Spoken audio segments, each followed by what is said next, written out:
In the 15th century, staring into a dark, endless ocean meant facing the abyss.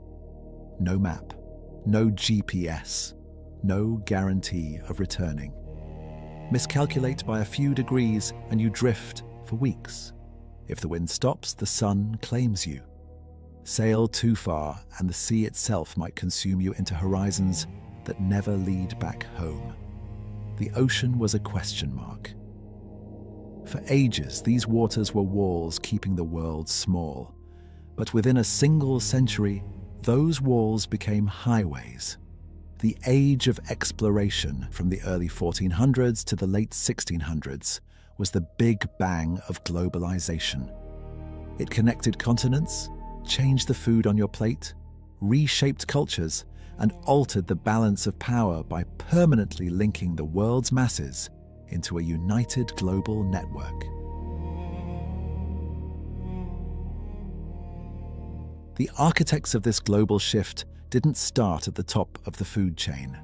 They were the most unlikely instigators. In the early 1400s, Europe wasn't the dominant global superpower it would eventually become. Compared to the glittering wealth of Ming China, the mighty Ottoman Empire, or the gold-rich kingdoms of West Africa, Europe was a fragmented, squabbling backwater. But they had an obsession. The wealth of the world flowed along the Silk Road. If you lived in Europe and wanted silk from China or precious gems from India, it meant relying on a massive overland network of camel caravans across Asia. By the time these treasures reached the eastern Mediterranean, the powerful maritime republics of Venice and Genoa controlled the tap. They sold these goods to the rest of Europe at a staggering markup. The ultimate prize? Spices, pepper, cinnamon, cloves. A single sack was worth a fortune. To get them, you paid a massive cut to Arab, Turkish, and Italian middlemen.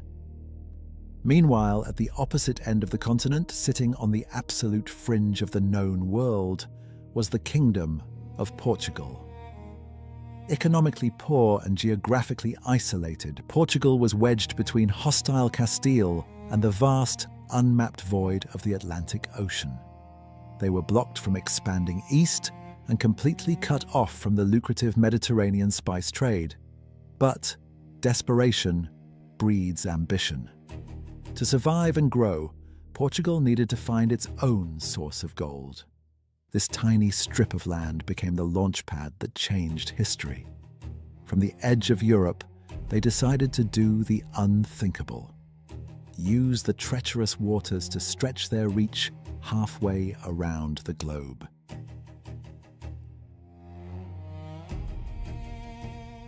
Portugal possessed something else: political will. A royal prince named Henry, later known as the Navigator, became the driving force behind a systematic obsession with the horizon. The year is 1415. Portugal captures the North African port of Ceuta. Inside, they witness caravans from the deep Sahara laden with gold and spices. They realize the continent's vast wealth is bypassing them completely. But for Henry, wealth was only half the equation. Driven by the Crusades, he wanted to outflank Eastern empires.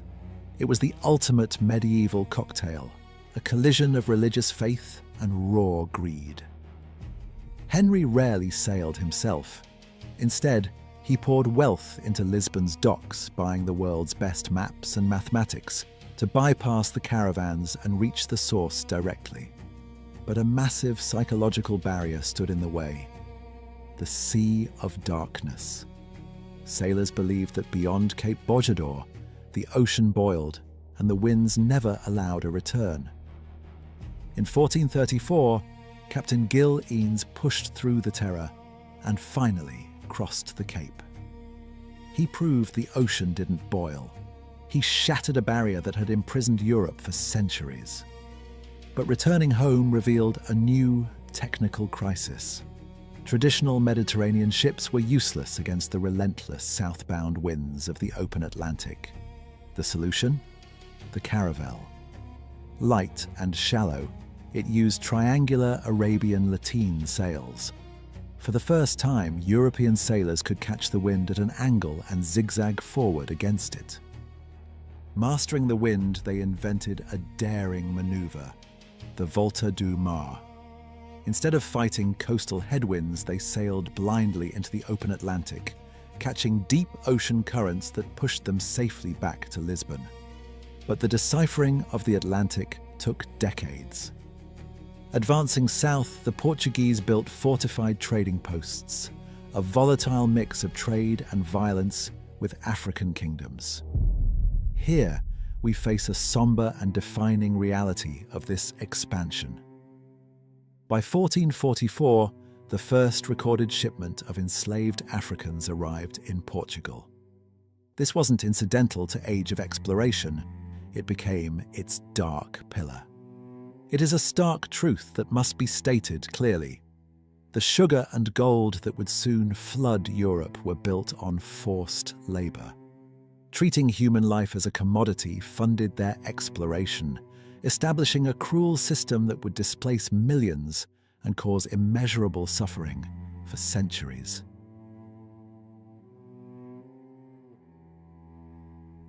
In 1453, the Ottoman Empire shatters Constantinople. The traditional gateways to the east are strangled, making the old overland highways impossibly dangerous and expensive. The slow Portuguese crawl down Africa suddenly transforms into a desperate, high-stakes race to find the bottom of the world, bypassing the blockade to open a direct sea route to India. But as voyages push deeper into the unknown, the brutal reality of survival takes hold. Men sleep drenched in salt water, surviving on rotting meat and slime-green water. Then comes the silent killer, scurvy. Starved of nutrients, the human body essentially comes undone. Gums blacken. Old scars mysteriously tear open into fresh wounds. Men face their final moments in the dark hold, hallucinating in agonizing pain. Yet, while the crew rots below deck, above deck, exploration is a cold, calculating science. Captains use astrolabes to calculate latitude, but they have a blind spot, absolutely no way to measure longitude. To survive the east-west void, they rely on dead reckoning, staring at the rushing foam, guessing the ship's speed, and combining it with an hourglass and compass to plot their existence on a blank map. It is an incredibly dangerous gamble. Every single detail is recorded in classified manuals known as roteiros. These are the 15th century equivalent of nuclear codes, guarded by monarchs with the ultimate penalty, while foreign spies desperately try to steal them in the shadows.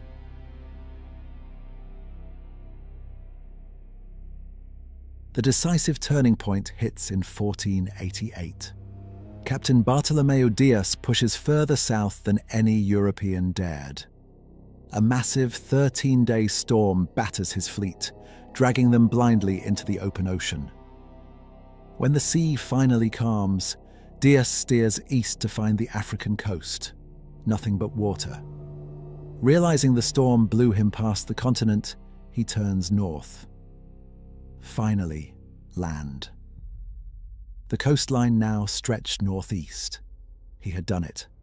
The storm had dragged him completely around the southern tip of Africa, proving the Atlantic and Indian Oceans were connected. On the voyage home, he finally spotted the massive, rocky peninsula they had been blown past. He named it the Cabo das Tormentas, the Cape of Storms. But back in Lisbon, King João II instantly recognized the implication and renamed it the Cabo da Boa Esperança, the Cape of Good Hope. Because if you can round Africa, you can reach India. The sea route to Asia was now open.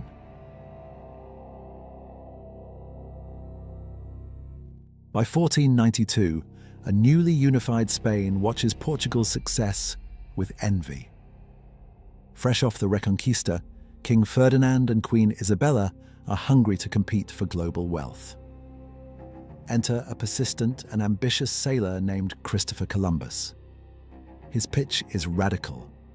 Forget the long route around Africa.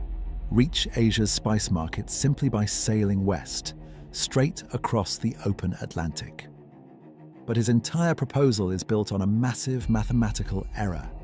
He severely underestimates the size of the Earth. He pitches Portugal first. They reject him. Their geographers know his math is fatally flawed. No ship could carry enough food for an ocean that wide. He takes his plan to Spain. Spanish scholars also call his numbers impossible. But Spain is losing the maritime race. Isabella and Ferdinand realize the ultimate prize is worth the risk of losing 3 small ships. They decide to bet on a math error. On August 3rd, 1492, Columbus sets sail with 87 men, heading west into the void. Weeks pass with no land in sight. The relentless westbound wind fills the crew with dread. How will they ever sail back? Fear breeds mutiny. They are sailing into a total void. To manage the rising panic, Columbus cooks the books. He keeps 2 logs, a true one and a fake one showing a shorter distance to hide how far they've truly gone. On October 12th, 1492, after more than a month at sea, a lookout finally spots land. Columbus steps onto the Bahamas. He encounters the indigenous Taino people. Utterly convinced he has reached the outer islands of Asia, the Indies. He calls them Indians. He is dead wrong. The world he just stumbled upon was entirely unknown to Europe, but was already the home of millions of people. His mathematical delusion had delivered him straight into the heart of the Americas.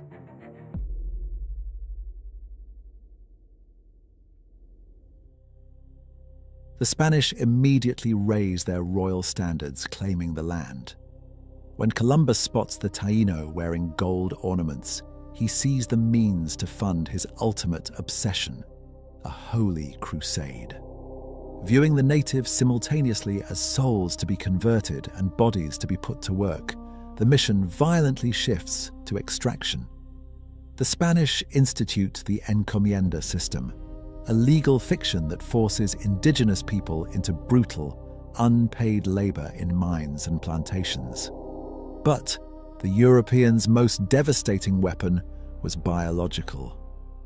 Isolated for millennia, the Americas had zero genetic immunity to Old World microbes like smallpox and measles. European ships were essentially floating biohazards. The result is a demographic apocalypse. Within decades, entire civilizations collapse, wiping out over half the native population in one of the most severe disasters in human history. Yet, this massive biological collision rewired the entire planet. Europeans brought horses, pigs, and deadly diseases to the Americas. In return, they took back potatoes, maize, and cassava. Historian Alfred Crosby famously coined a term for this: the Columbian exchange. These calorie-rich superfoods thrived where traditional grains failed. They triggered massive population explosions across Europe and Africa, and eventually helped triple the population of China. News of Columbus's voyage triggers an immediate crisis. Spain claims they've found the shortcut to Asia. The Pope intervenes, drawing a boundary line that heavily favors Spain. Portugal, furious at the threat to its hard-won monopoly, rejects the Pope's decree and readies for war. To prevent a catastrophic collision, the two rivals negotiate directly. In 1494, they sign the Treaty of Tordesillas, Tratado de Tordesillas. They take a map and draw a vertical line straight down the center of the globe. Everything to the west goes to Spain. Everything to the east belongs to Portugal. With a single stroke of a pen, two European nations divide the entire earth between them, completely ignoring the millions of people who already lived there. Portugal knows Columbus returned with some gold and foreign plants, but crucially, no spices. The true prize still waits around Africa. In July 1497, Vasco da Gama is sent to finish the job.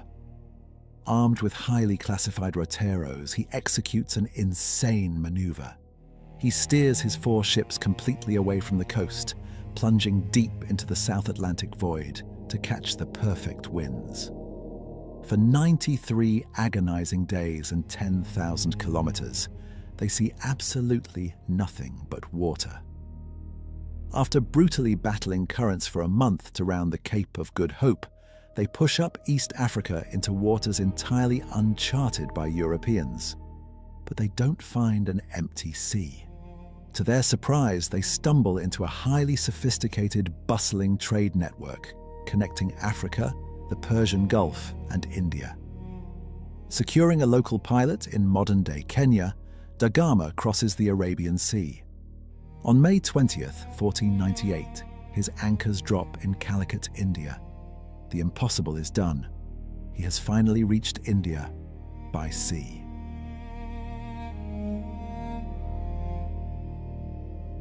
The meeting with the local ruler is a profound cultural shock. Da Gama presents his gifts, striped cloth, brass basins, and honey.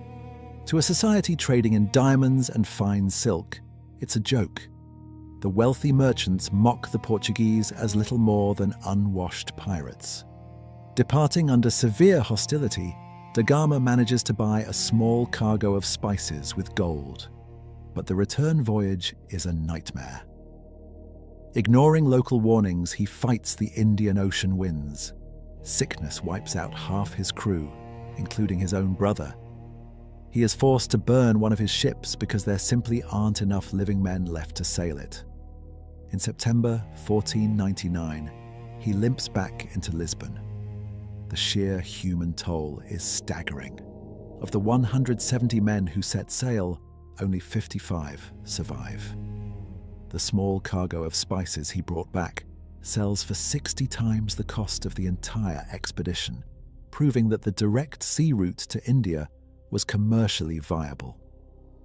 Soon after, Portuguese fleets crossed the Atlantic to claim Brazil. There they build a highly profitable sugar empire. As indigenous societies collapse from disease, Portugal dramatically escalates the transatlantic slave trade to fuel it, condemning millions of human beings to grueling, shortened lives in the cane fields. Portugal realizes a harsh truth. They cannot compete in the East through trade. They have nothing Asia wants. But they have one advantage. Their Atlantic-tested ships are floating fortresses armed with heavy bronze cannons. When they return in 1502, it is not as humble merchants, it is as conquerors. Using brutal naval artillery, they bombard coastal cities, sink fleets, and forge a violent monopoly, imposing themselves on a world that never invited them. While Portugal builds its Eastern Empire, Spain transforms the Americas. Cortés topples the Aztec Empire with 500 men. Pizarro shatters the Inca with fewer. The motive is always the same: extract wealth, above all, silver. In 1545, Potosí's silver floods the globe, crossing the Pacific on Manila galleons, trading directly with China, permanently wiring the Americas, Europe, Africa, and Asia together for the first time in history. The Catholic Church also follows this new global trade with its ideological invasion.